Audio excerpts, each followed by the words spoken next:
What's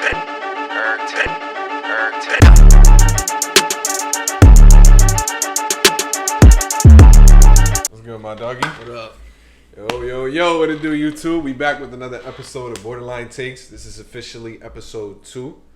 Really excited to be back. And yo, Murph, how you been, bro?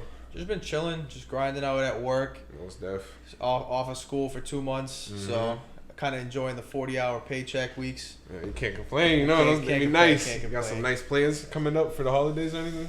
Nah, just seeing some family, just, you know. The best of the best, chilling. getting you that little reset. Yeah. How about you? Oh, bro, just been chilling, same thing, working, doing some school on the side too. Just grinding it out. You know how it goes, the college student life. But one message I got for you guys and the Borderline Take supporters, we knew that there would be some positive affirmations and some people kicking back at us about what we're doing, but all the support that we've been getting from you guys has been extremely helpful and extremely motivational. Murph could say the same on his end. He's probably been getting some personal messages, as have I. And it's just been really helpful to, like, you know, we know what we're going to do. We're going to do it regardless. But having you guys have our back, our community, people from older and younger, it's really helpful. And it makes us take that next step even faster, you know?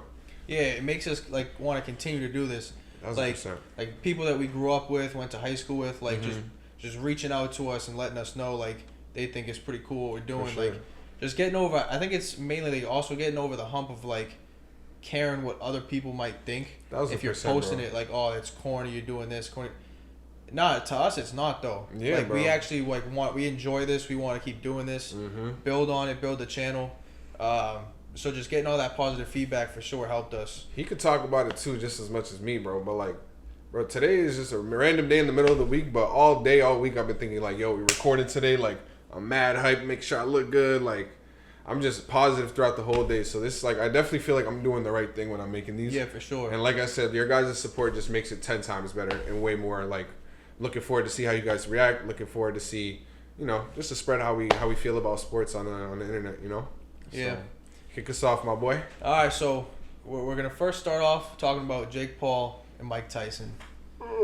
The weakest fight I think I've ever watched. It was terrible.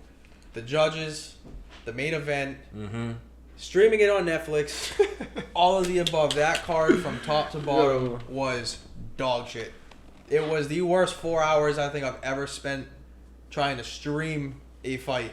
Yeah, for sure. I mean, like, Netflix knew what they were doing. They're bringing in Mike Tyson in his poll. You know, he's known internationally. Jake Paul is maybe not so known internationally, but he's definitely has an amazing pull here in the U.S. So them not expecting to have all those people on the platform and having it crash multiple times. Like, I'm hitting up you. I'm hitting up my other boys. Like, yo, is your crash? Like, is my Wi-Fi weak? Like, what's going on? So that was pretty disappointing. But I wouldn't say the whole 4 hours was boring. Maybe there's that, you know, that one good fight, that 45-minute fight with the co-main, the girls. They were, bro, two pit bulls going at it, bro.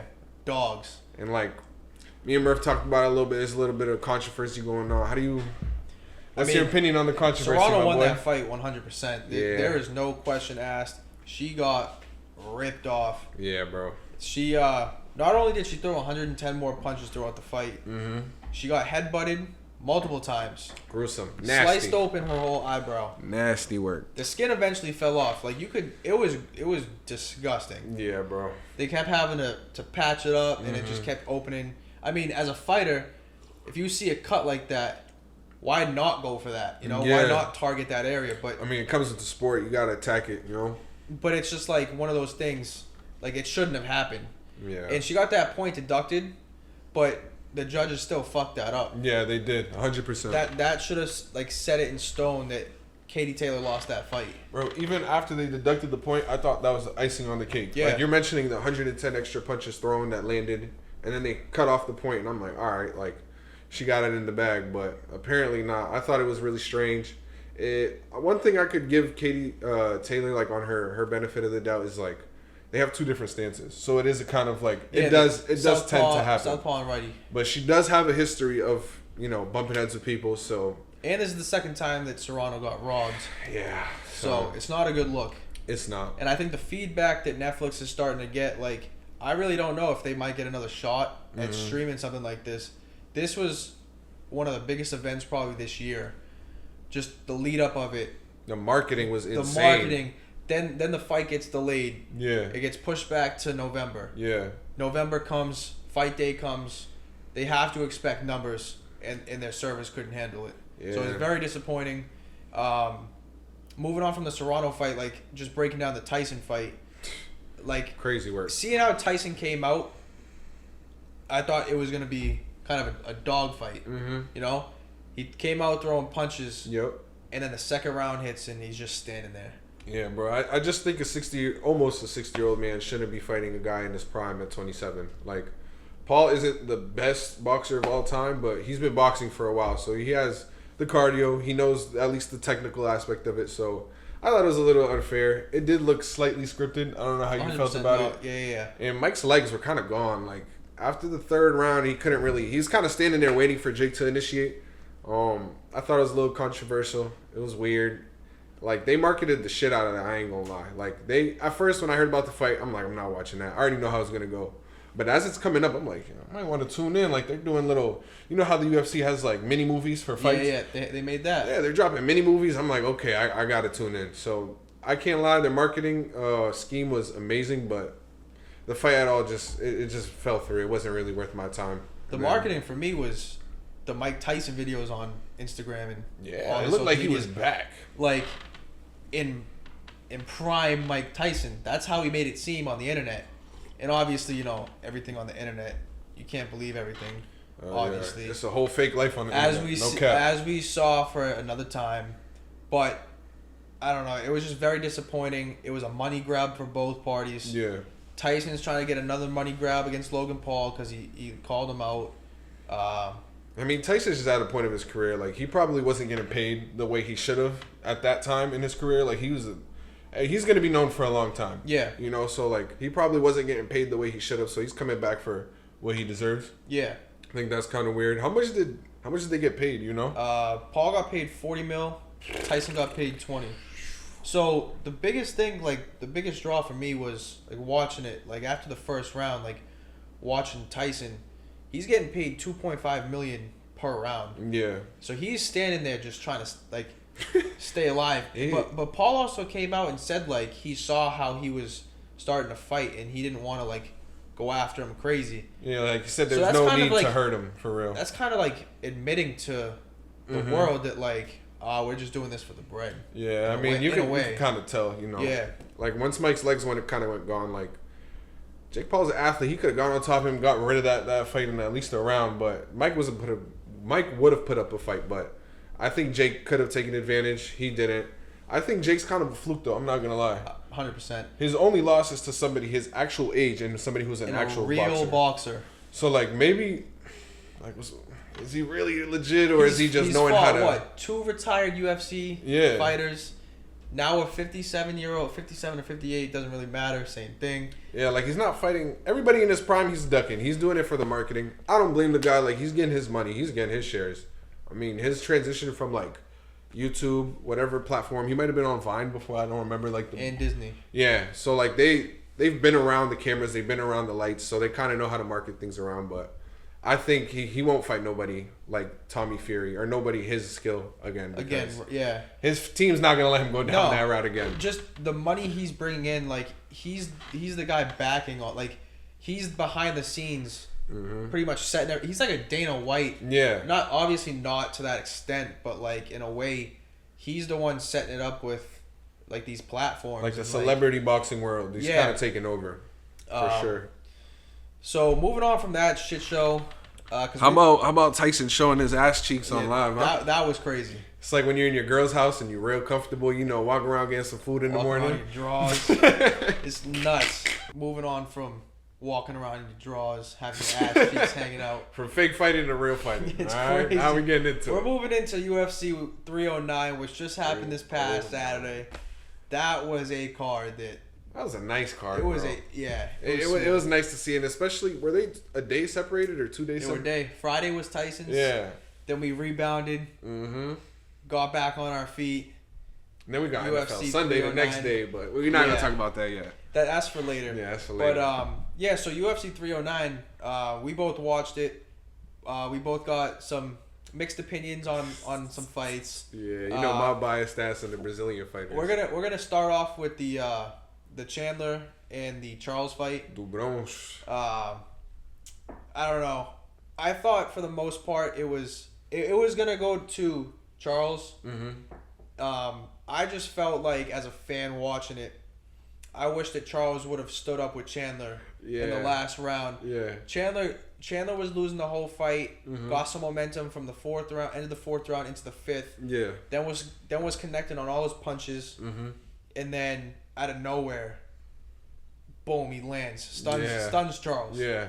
Gets on top. He's winning. He's now shifting momentum. Yeah. You can't take away the 3.5, 4 rounds from Charles, but then after getting that momentum, Charles just we're going back to the ground. We're having a seat. Yeah. We're gonna sit this couple minutes out. And I'm gonna get the dub. He made a good business decision. I mean, the UFC is all about. It's kind of like the NBA. It's a game of runs. Like, to be honest, it's not like a whole long 25-minute fight straight without stopping. Yeah. So like each round, you notice like one fighter could be dominating 3 rounds. Somebody comes out, hits somebody just the right way, and the whole narrative has. All flipped. it takes is one punch. So I think Chandler definitely had the better gas tank. I mean, you've seen in the mini movies the way Chandler works. I mean, he's a workhorse. He takes care of his body. He takes the extra step with the oxygen. He does everything. The oxygen machine while he's working out. Yeah. Like, he makes sure his red blood cell count is all the way up. So I think when Chandler started showing off his gas tank, and what was really impressive too is like Oliveira's like a spider, bro. Like when he's on you, it's like he's trying to figure out a way to choke you out the whole time. And while he's doing that, Chandler is fighting him off and getting back up to try to fight. But he's also gassed. Yeah. Because like if you gas really tank is study OD. the fight and you watch just Charles' ground game, he's looking to choke. Yeah. While he's squeezing your rib cage with his legs. It's uncomfortable because he wants you to like squeeze and you reach down, it's like game over. But yeah, Chandler had a mission. He wanted to keep that fight standing up and he wanted to put Oliveira on his ass. But which is more his style. It is. And Charles, you know, he's a heavy puncher. He's a heavy thrower. Yeah. But he's top dog when it comes to ground game too. Yeah, he is. He's always looking for an arm bar or a rear naked choke. He's looking for something. Yeah. For a tap out. And we got some stats here. Charles had 5 takedowns during the fight, and Chandler only had 1. Yeah. Like we talked about, Charles was dominating that fight. Yeah. Start to finish.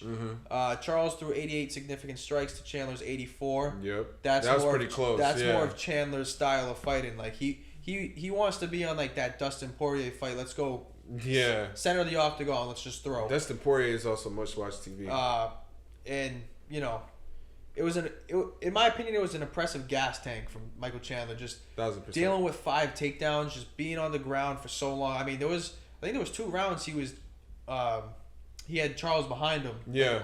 Like he was getting, he was taken down. You know. Yeah, and like the end, like you heard for like how 2.5 minutes though. Yeah, he had him, and then the last like couple minutes, like the Chandler heroics, where he has a grown man on his back.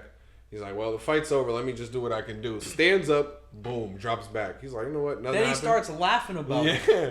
And then he stands up again with a grown man on his back trying to choke him out and does the same thing. So I thought, really impressive by Chandler. I want to see McGregor fight Chandler. McGregor's your guy. That's, Conor McGregor. Conor McGregor. I love the Irish. You'll do nothing. But I think that would be an impressive fight. And Chandler's gas tank is, I think, one of the biggest things that we could pay attention to. He's been out the ring for a little bit, but his cardio is still there 1,000%. Yeah, and even as a McGregor fan, like, if he comes back in his first fight as Michael Chandler, like, he has some problems. Yeah, no, that's not a cakewalk. Like, that is not something that, like, that's going to be a business decision for McGregor, you know? You think he'll take it?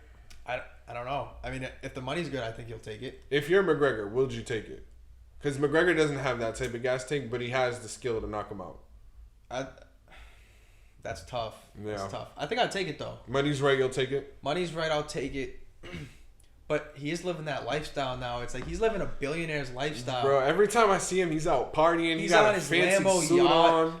He's just living his best life. I don't know if he's going to be able to keep up, but on to the next fight. We're talking about 2 goats, 2 different type of goats. We have Jones, the technical goat. And then we got Stipe Miocic, who's fought all the heavyweights and all the big-time guys. And it was a pretty impressive fight for, like, the first couple rounds. But throughout the fight, Jones kind of asserted his dominance from, like, The 96, it's a 37 significant strike difference, favoring Jones was insane, and then that kick that kind of put him down was kind of nasty. That's the thing about the UFC is like what they do to each other is gruesome, but in their sport it's clean. If that makes any sense. Like you wouldn't want to be in that position, but what they're doing is like this is what they're training to do. Like technically perfect. Like he couldn't have hit it anywhere better. I mean, the heel is like your elbow. You know, it's like a hard part of your body. Yeah. So like to have that under your ribs is probably not the best feeling. He definitely woke up with a little bit of pain in the morning. Yeah, I mean, just going back also like to the Charles and Chandler, that's the type of lead up fight you want. 1,000%, bro. To then have your main event follow up with it, you know?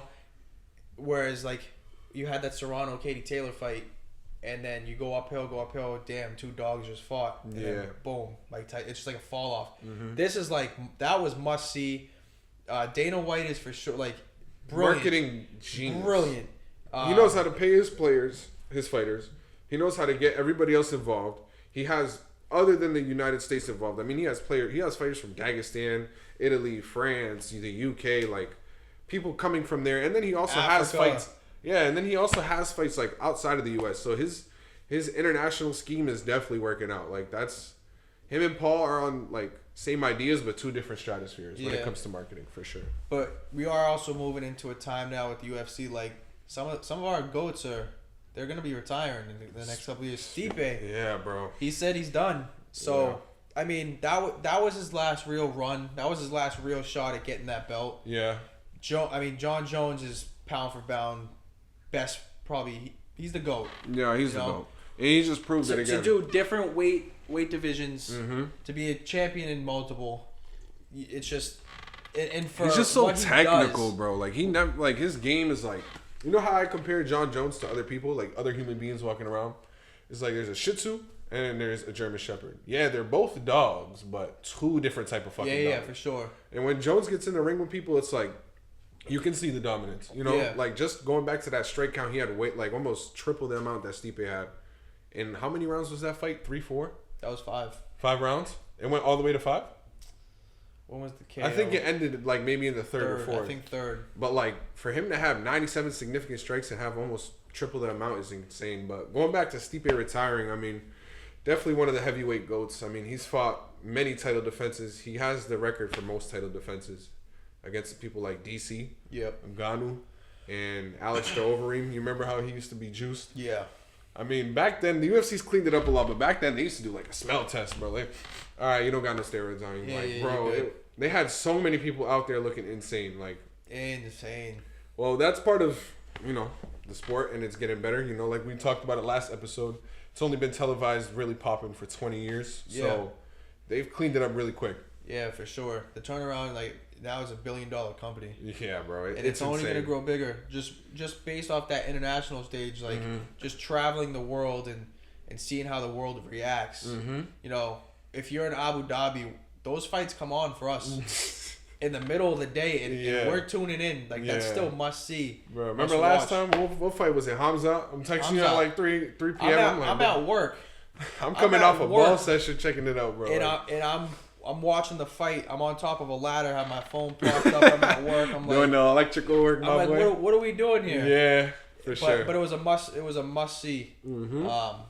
So, you know. Shout out to Stipe and his great career. Yeah, he's one of the GOATs. You know, can't deny that. Nope. Moving on to the NBA. So in episode 1, we had a 3-week gap in between our recording of episode 1 and currently tonight. Yeah. So when we recorded, we didn't really get to dive deep into the NBA, and we only got our early predictions out. Predictions, aspirations, and like just how we thought the season was gonna go. For sure. And now we're 17 games in. You know, we're almost at a quarter of the way of the season. Yep. So a lot of good basketball being played as well. Great basketball. Last night especially, the Cavs were 15-0. We shut that shit down real quick. We was not having that. Walked into the Garden. Derek White post game with JT on the stage. They asked him about it, and he was like, "Oh no, we know." Yeah. They were coming into our building. Yeah. They were 15-0. Wearing all black. We're shutting that shit down. Wearing all black. That was definitely tough. You know what's kind of crazy about the Cavs 15-0 run? Very historical, but the game being so tight kind of proved that it wasn't a fluke. Like they're a good team. They're a top 3 team in the East right now. Yeah, because I mean we're top dog in the East. Yeah, I mean it's us of course because of our team and just of our experience of playing in important games. But I kind of thought the Cavs would have been a fluke. But the way we were up like almost 20, it was 21. We were up 21, and for them to bring it back, and Darius Garland's having a bad game, mind you. So imagine Darius Garland. It was 3 for 21 or 19, something like that. Jesus. Now it was awful. Now imagine he's turning up. Now that's really a series. Yeah. So I wouldn't say they're better than us yet, but they could definitely give us 6 games. I'm not gonna lie. I don't know about. I'd say maybe 5. We don't have Porzingis. Yeah, but they're missing 3 pieces. They're missing Okoro, Karis LeVert. I mean, they're not as big as KP. Don't get me wrong. Yeah. He's an all-star, borderline all-star, but like they have some borderline. Whoa. I mean, we can't have the whole squad on the all-star team. You feel me? I know. On the Celtics, borderline all-star. Yeah. But like on his own team, he's definitely an all-star superstar. Yeah, for sure. But they're legit. I would give them their props. They're legit, but they're not us. They're not like they're us. legit for a regular season team though. Yeah. They're not legit for the playoffs. They're gonna be one of those teams that like they could have their run, they can have their great moments in the regular season, but they're still a piece or 2 away. Like Donovan Mitchell, dog. Garland when he's on, problem. Dog. Evan Mobley. They have 2 7-footers. I don't really understand that, bro. Why do teams run the double 7-footers? Like, remember what happened with Gobert and Towns? Like, it never meshed. Nah.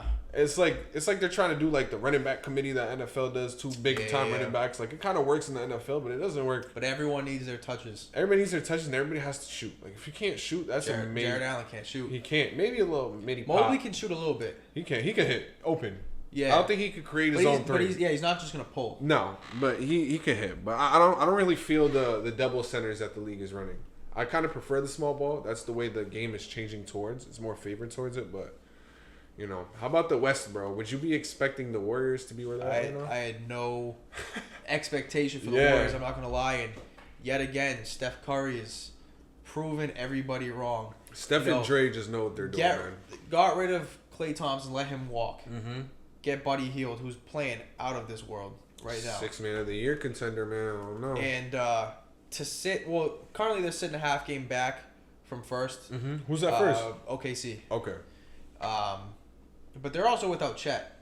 So for them to still be maintained in first, like that's pretty impressive. Yeah. Because Chet's like, key piece for them. Key piece. He's like a little unicorn. He's like a little more developed version of Vic. Wembanyama. Yeah. Wembanyama. Sorry. Wemby. Wet bananas. Same Wet thing. bananas. But yeah. The East is looking real dry too. It is. Like I mean, like our competition 2-3 years ago, they're at the bottom of the conference, bro. I mean, the season just started. Don't get me wrong, a lot can change, but you see some tendencies, you see some frustrations. Raptors, Nets, Sixers are sitting at 2-12. Insane, and they have 3 All-Stars. Mind you, they haven't all been healthy, but that is a problem. I mean, when you're building a team, you don't want to build an injury-prone team, So, but now all their guys are paid. Embiid's on his Maxey, Paul George. They're getting paid. All paid. What do you think is going on with the Sixers, though? What's the problem? They're not connected. I know a couple days ago it came out that Maxey he called Embiid out in front of the locker room. I found that a big time moment for Maxey. Like, he's one of the younger stars in the league. I mean, he's been here a while, but one of the younger stars calling out the former MVP. That shows some nuts. You feel me? Like, that shows, like, bro, I'm here to win. I'm not here to fuck around. Like, you're going to get your touches. PG's going to get his touches. Maxey's going to get his touches. But he wants the team to really be connected. And I found that was really mature of him. Okay. No, for sure. It's just because when Embiid's out, he was the guy that had to step up and be that leader for that team. Yeah. And now he's paid. So now he's like, this organization isn't paying me to just sit back and watch this happen. Yeah. And if you're going to be our number one option, you have to show up. You have to be our number one. You have to be the captain. Yeah. You can't be a captain 50-50. You have to be a captain no matter what. And you've been in locker rooms. Like, influence of the star players is huge, bro. Like, if they walk around not giving a fuck, they're just moping around. Like, it's contagious. Like, it goes to the other players, especially the newer players. So, speaking of a newer player on the Sixers, like Jared McCain, you wouldn't want that rubbing off on a guy that's so hot right now. Very. He is cooking. Absolutely. Just over his last 10 games, 19 points per game, 47% from the field, 42.6 from 3. Can he be Rookie of the Year, though? Yeah. I think he's leading it. What other rookie do we know that's putting up stats like this? I mean, he's leading it for now because Maxi's out. He's taking Maxi's minutes. You feel me? Yeah. You feel me? Maybe they could put him at the 2. Who's their current 2? Is it like Caleb Martin? I don't know. Kyle He might be Lowry? at 3. They have like a little a guard committee of like Kyle Lowry, Maxi, and McCain. I like Lowry as a backup. I wouldn't want him as a starter and just a good veteran presence. Yeah. But McCain has been hooping, and our picks from last episode, I had Zach Edey, the big guy, and you had Rob Dillingham, and now like the leaderboard's completely different. They have some Wells guy from Memphis at 2, Jerry McCain at 1, and then the Dalton sniper Knecht. in LA going stupid, absolutely stupid. After last night in-season tournament game, Showed it up was- big it time. was Lakers and Utah. Dalton Knecht, 37 points. Yeah, 75% from the field. he got that ratchet on him. He's that Uder. You heard AD and LeBron talk about that, calling him the Uder? Yeah. It's crazy. Yeah. Look, they can't say shooter though. Yeah. So that's the SHL. You know, So he's the Uda. Uder. He's the Uda. But yeah, and he tied the rookie record for most threes in a game last night with 9. I didn't even know that. That's insane. So, I think giving him more time in that lineup. D'Lo's coming off the bench. So, and personally, I think the way he's playing, Austin Reed's gonna have to give up some minutes. I was gonna say they kind of are super similar, like height, play style. Like they're both offensive guys. I kind of like Austin Reed's defense is a little better because he's been in the league for a while, but Connect is lengthy, man. Connector's gonna develop. He's like 6. He's a tall 6'6". He's seeing pure greatness. Yeah, he is. So I don't No know. matter how much, I know you like LeBron. That's my goat. You feel me? It is the goat, not my goat, but the goat. That's debatable. We'll debate that for another day. All right, y'all let us know what episode y'all wanted on, and we'll have a We'll have 20-minute segment of yeah, it. we'll We'll have a little debate. 20-minute segment of it. Yeah, and we'll bring up some stats to back them up. But you know, I can't deny the fact that we're watching greatness, and Yeah, he bro. can't deny. Like he's getting to see greatness every day he steps into that building. So him being able to just watch that, it's kind of like a young dog coming in. Like who was a young dog on the season when Smart was here, or when Avery Bradley was here?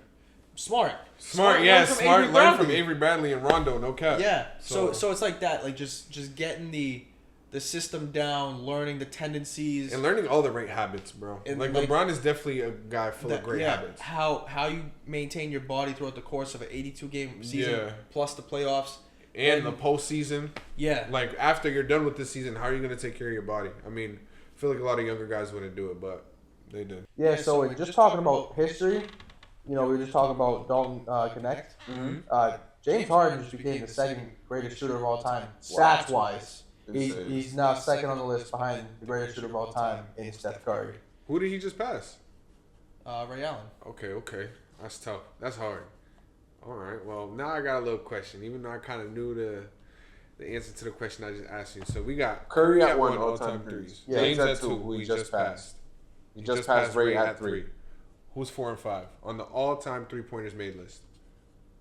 Let's see if you know ball, ladies and gentlemen. Let's see. Reggie Miller. That's 5. Damn. Got that off rip. If you need a lifeline, let me know. I'll give you a hint. I should know this one. But yeah, you should. But if y'all know Murph, He know ball. Every time I ask him a certain type of question, he's on it. Who's 4, my boy? Man, Steve Nash. No. I'll give you a hint. It's a current player. Current. Current. What conference? East. I know that just threw you all the way off.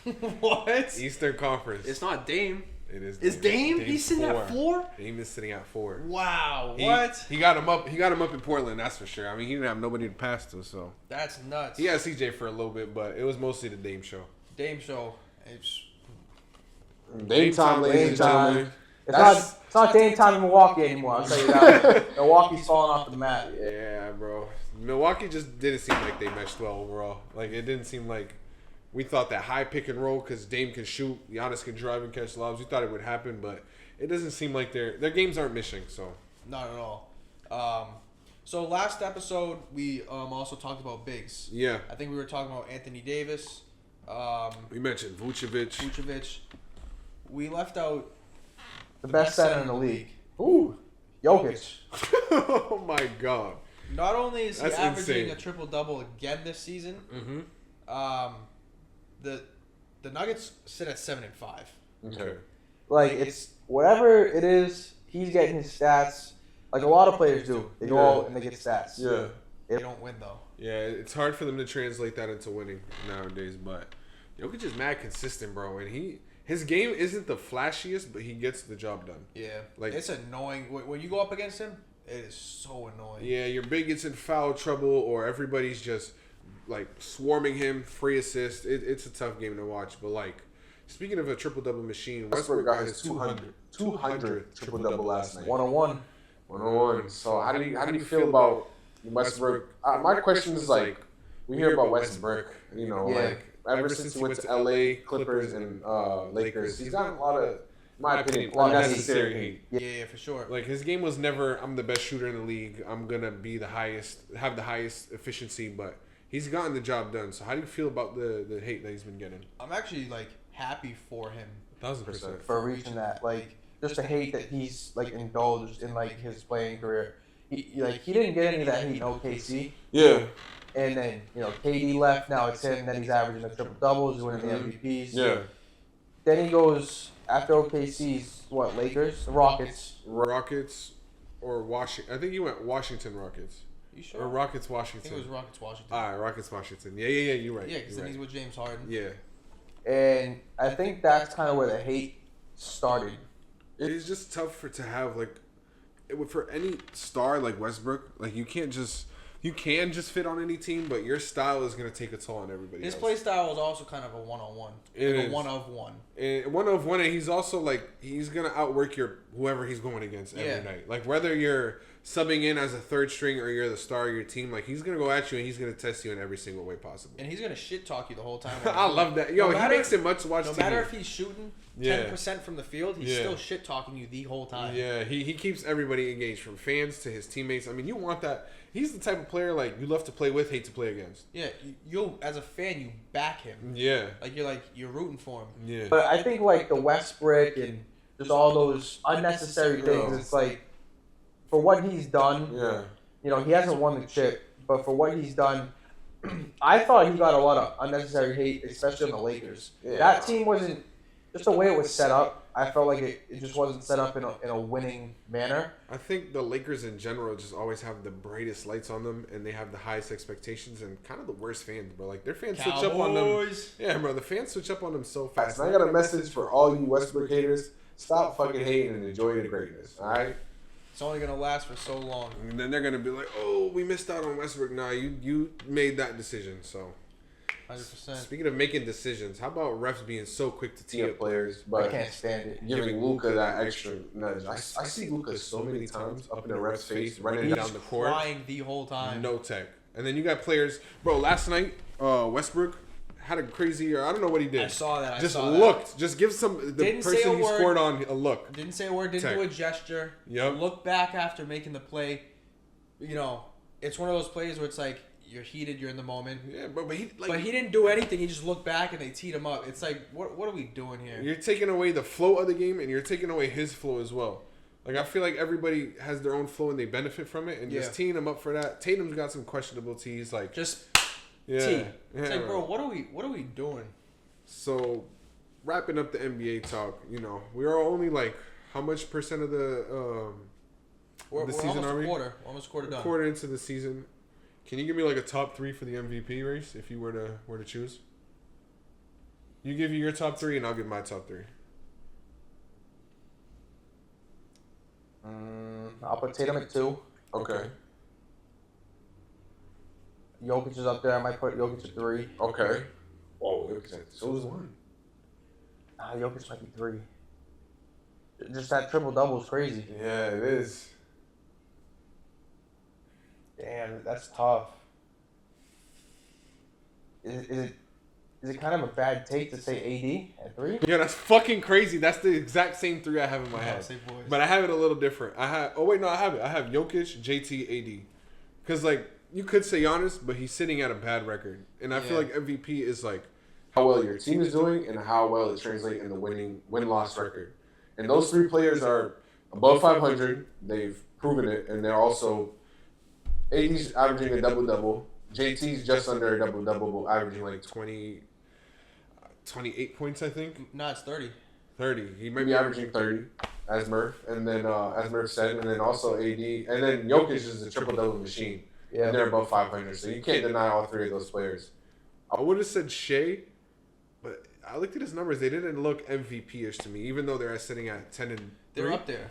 They're sitting at 10-3. They're number one in the West. They're up there, but he's not giving me the MVP numbers. I also haven't watched as many shit games as I should have, but we got lives. We got to work a little bit. I ain't no life, so they're also not always on TV. Yeah, for sure. Maybe out west they are, but not on the East Coast.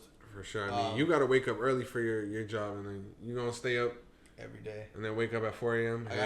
The most I can do is stay up till halftime for those West Coast games, man. You gotta make those business decisions, my boy. But we do it for y'all. We do it for the support of Borderline Takes and making sure we're accurate with our takes, and not just saying whatever the fuck comes to our mind. Because that would be crazy work. Moving on from the NBA. Mm-hmm. Week 11 on the NFL just happened. This is getting spicy. It's definitely it's closing in. My biggest takeaway and finally a relief. Relief. Because I did not want to fucking hear about the Chiefs going undefeated and the best team. No. Because the way this team's put together, I think it's mid. Yeah, they've been scraping up their wins. It's been their defense showing up. So I saw this take online where the Chiefs were celebrating after beating the Broncos on the blocked field goal like it was the Super Bowl. And then Chiefs fans were going apeshit when they lost to the Bills, saying, "Oh, the Bills haven't done jack shit. They're acting like they won the Super Bowl." It was a week prior that they blocked the field goal, and they were acting like they just won the Super Bowl. I don't know. That's a good snipe, no cap. But that was my biggest. I did not want to see the Chiefs go undefeated. Yeah, it's one of those. I don't know. It's like it's one of those Patriots things where it's like Patriots are great. Everybody couldn't wait for our demise. Yeah. So now, but that's the time we're now in. It's like fuck the Chiefs. But I get it as a fan. You want to see something new. And also, the way the Chiefs have been winning, as you mentioned, has been a little controversial. It's been more defense coming up on big plays rather than their offense doing what they're known for doing. Like they are missing those key pieces. Yeah, they are. But their defense has definitely been stepping up. They're working on that wide receiver room right now. I mean, you fucking called it with that. Who did we drop and they picked up? Tyquan Thornton? Didn't they pick up? Yeah, they picked up Tyquan Thornton. When? They did a few days ago. No cap. I'll search it up right now as you move on to the next one. Just moving on from the Chiefs. Fuck them. I hate them. The Lions. Now, the Lions, for me, just ever since they hired Dan Campbell, have been one of those. Tyquan Thornton to the Chiefs. I swear to God, the day after he was released, Murph told me, "Well, watch the Chiefs pick him up," and not even like 48 hours later, he got picked up by him. It's crazy. That was a good call. I ain't gonna lie. That was a good call. But getting back to it, the Lions, ever since they hired Dan Campbell, and just how he's a dog. Just transformed that whole organization. Yeah. Of those dark days where they had Megatron and Matt Stafford, and just they didn't win a game for a year with that team, and now they're sitting at 9-1. And they are blowing opponents out of the water. Yep. Like it's no tomorrow. We're all good. We're moving on to next week. I see them in the Super Bowl, my boy. I do too. The way they've been, I don't want to use this type of language. The way they've been working certain teams, bro, has been insane. Yeah. Like, who do you think is gonna meet them on the other end? Like in the AFC? Yeah, I got the Lions all the way. Who do you think's meeting them on the other end? I want to say Baltimore, but they've dropped the last couple games. I don't know what their streak is, but what are they sitting at? 7-4? I think they might be 8-3. 8-3? 8-3, 7-4, one or the other. But I'm feeling 8-3. I think I want to say Bills. Bills over Chiefs after this win. You're confident? I'm gonna say Bills. Bills Lions. Okay, I'm gonna say Chiefs Lions. No cap. Let's see who's right when it comes to February. And if it is, I got Lions. Yeah, no, I the way the Lions have been playing, they were really close last year. I think they were a few plays away from getting that dub. Also, they have that Penei Sewell. Yeah. But I think he even contends for the Offensive Player of the Year the way he's been saying. Really? Bro, there's been a few clips where a few plays where he makes a few, like a chip and then an extra block to get a touchdown for Amon Ra or J-Mo. Like, J-Mo is super explosive, not a big target, high target guy, but he makes do of his targets. Was he paid? J-Mo? No, Penei Sewell. I think so. I don't want to state the wrong stuff, but I think he's definitely in the contention for Offensive Player of the Year, and if he gets it, it could change the stratosphere of the NFL a little bit. Because you're used to, like, running backs, wide receivers, QBs. You don't really see a lineman getting it. So I feel like if a lineman were to get it, it'd be cool, give him his flowers, and then win the chip on top of it would be amazing. Yeah, and just for that, when was the last time Detroit won anything? Yeah, bro. I feel like it would be amazing, like super refreshing for a fan to watch Detroit. Just for the sport itself. Yeah, bro. Like just you have we got lucky with the Pats Nation. Yeah. But now moving with the Chiefs winning. Have they won 4? 3. 3. Yeah. They're looking to hit a three-peat right now though. Yeah, so they've won. And get their 4th. They've won 3 total. Pat Mahomes has 3 rings. I believe. I think 4. We gonna see. Whatever it is. But just seeing something switch up. Yeah. I mean, it's refreshing. I don't want to deal with fucking 20 years of the Chiefs. Yeah. I mean, Pat Mahomes doesn't have 20 years left, but they have the talent to continue this dynasty. I mean, they are a dynasty as of right now, but they have the talent, they have the acquisitions to continue building on that dynasty and to continue running the league. But speaking on running the league and the Patriots, we had Tom Brady. Now we have this Drake May guy. He's really mature, bro. Can't forget about the downfall with Mac Jones. Yeah, I mean, that's something I just want to, erase that from my brain. But I watched the interview with Drake May, and he had a statement about how football is really simple, but people are not.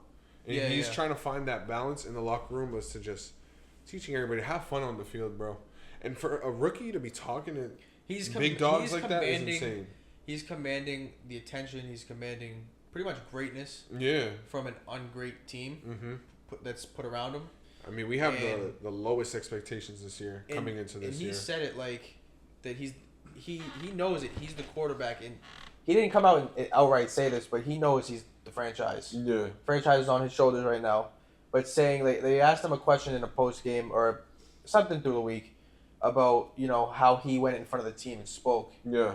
And he was pretty much saying like he's taking that next step into becoming that leader. Yep. Into becoming that franchise quarterback that they know he can be. Yeah. And for a rookie to come out and say that and say it to the media, super impressive. The way he handles himself to the media and answering his questions is very, very nice to see. Mm-hmm. And listening to his response, it's not like when Mac Jones was here, it was kind of like a robot. Yeah. He gave those just generic responses to the questions. Now you're getting Drake May, who has humor.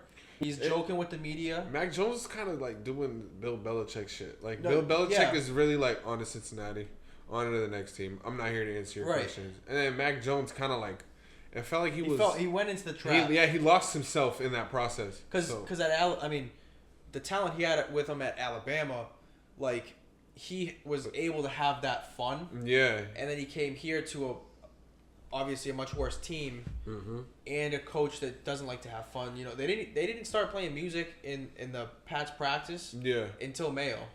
Like, that's imagine going to work every day, going to practice field. Regardless of what you do, bro. Dead silence on the field. Yeah, regardless of what you do, I feel like music is a big part of my life, bro. I'm showering, music. I'm going to work, music. I'm at work, music.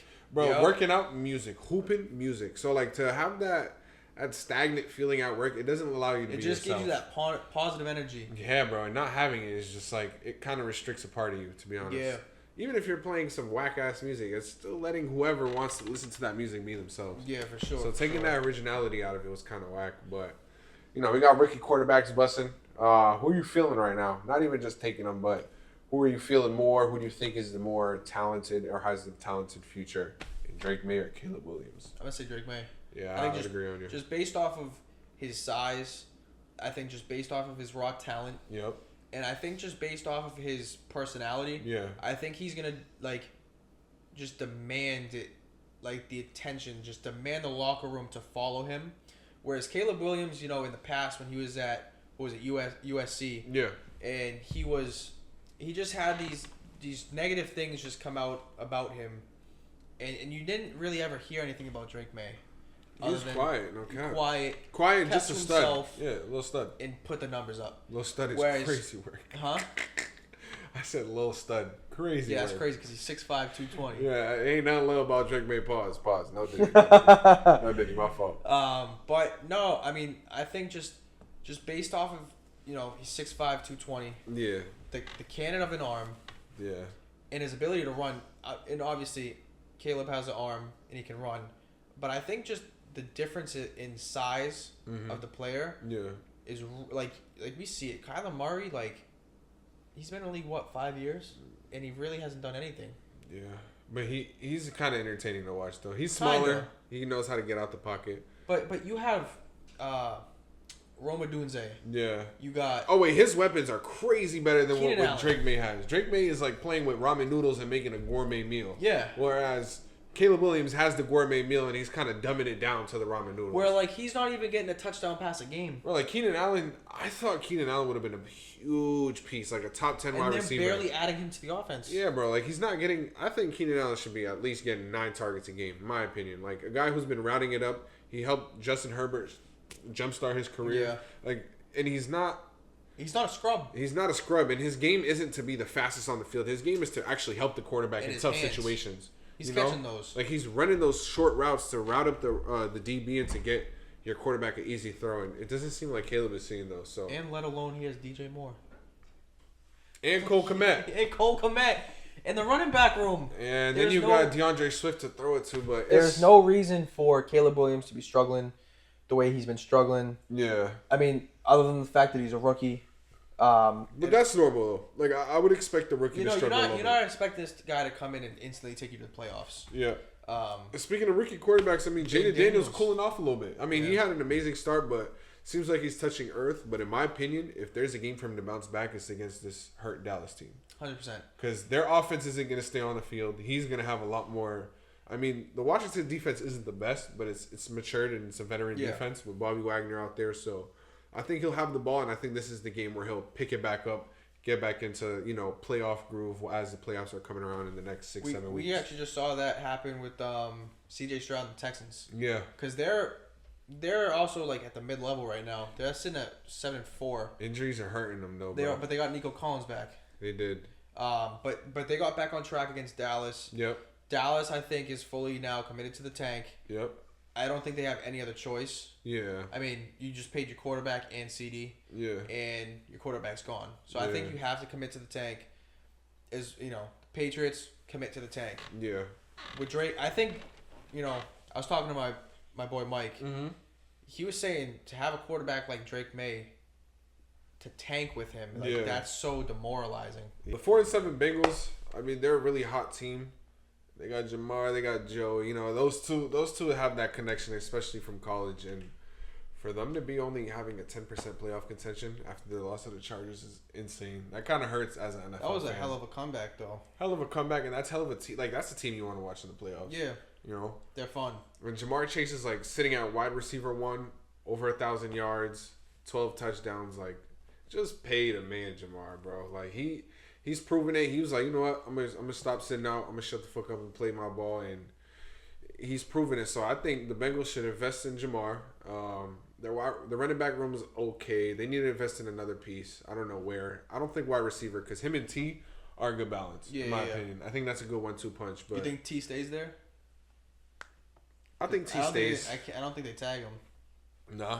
No. If I'm T, I'm staying. I'm comfortable with the organization. They feed him. He doesn't have he needs to get paid. He does need to get paid, but he doesn't have that guaranteed number 2 man spot. His number 2 man spot could be a number 1 man spot on a different team, like the Pats per se.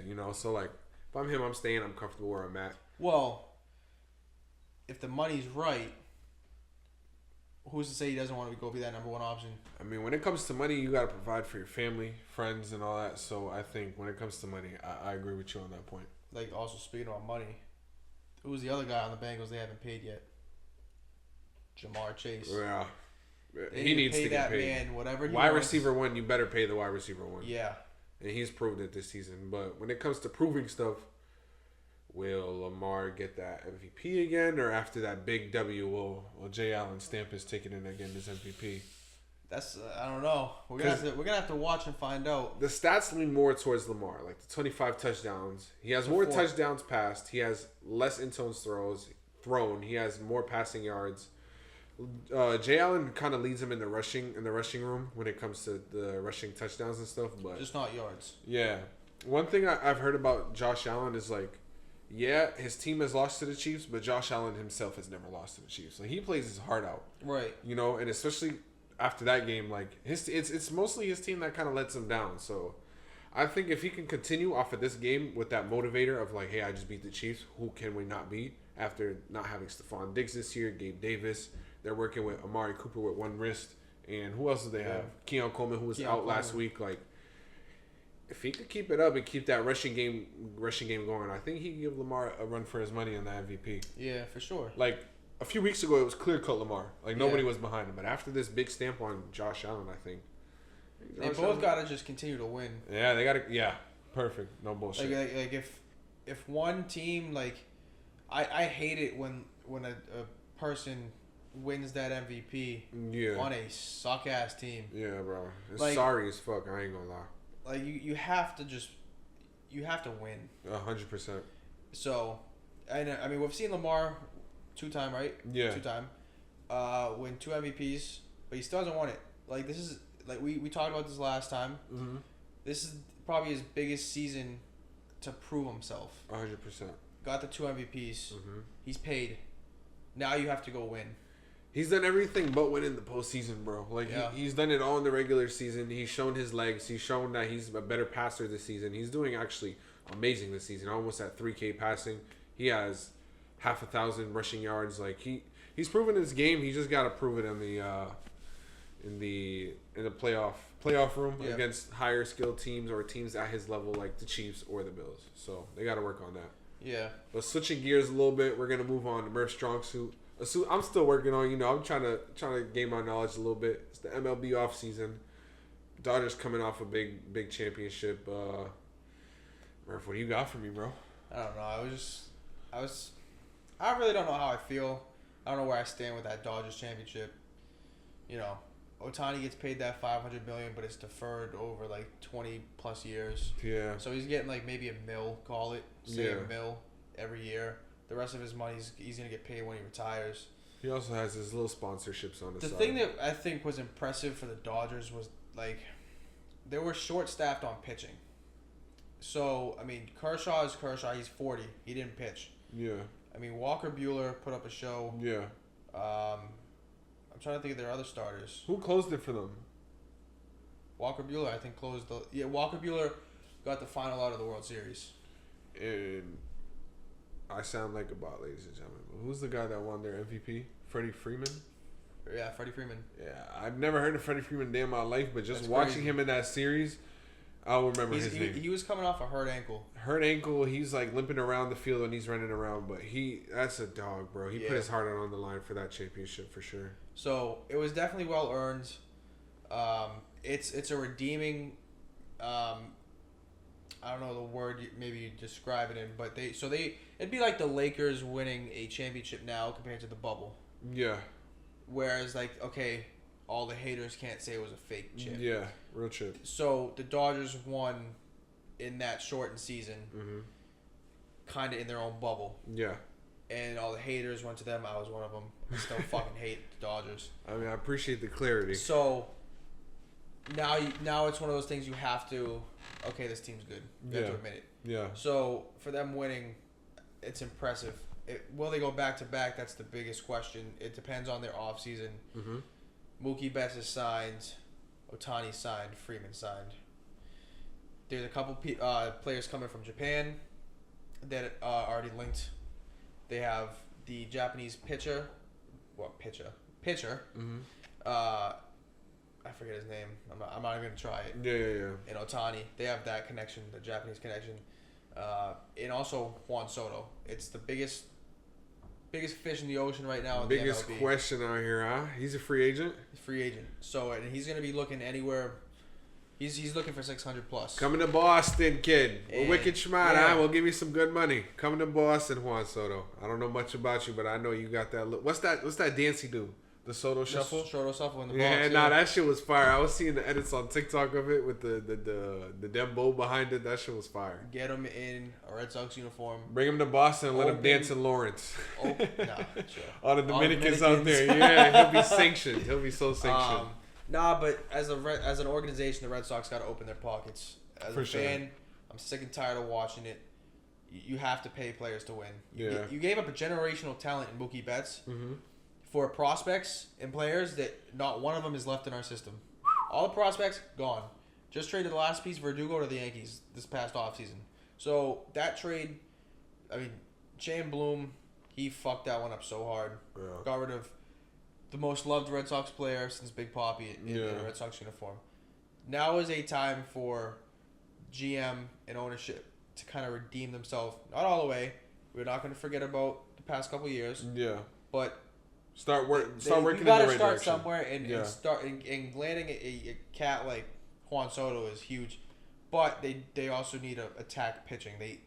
Boston needs an ace. They need to pay someone to be an ace. Okay. I think they need to take a page. Management needs to take a page out of Brad Stevens' book. 100%.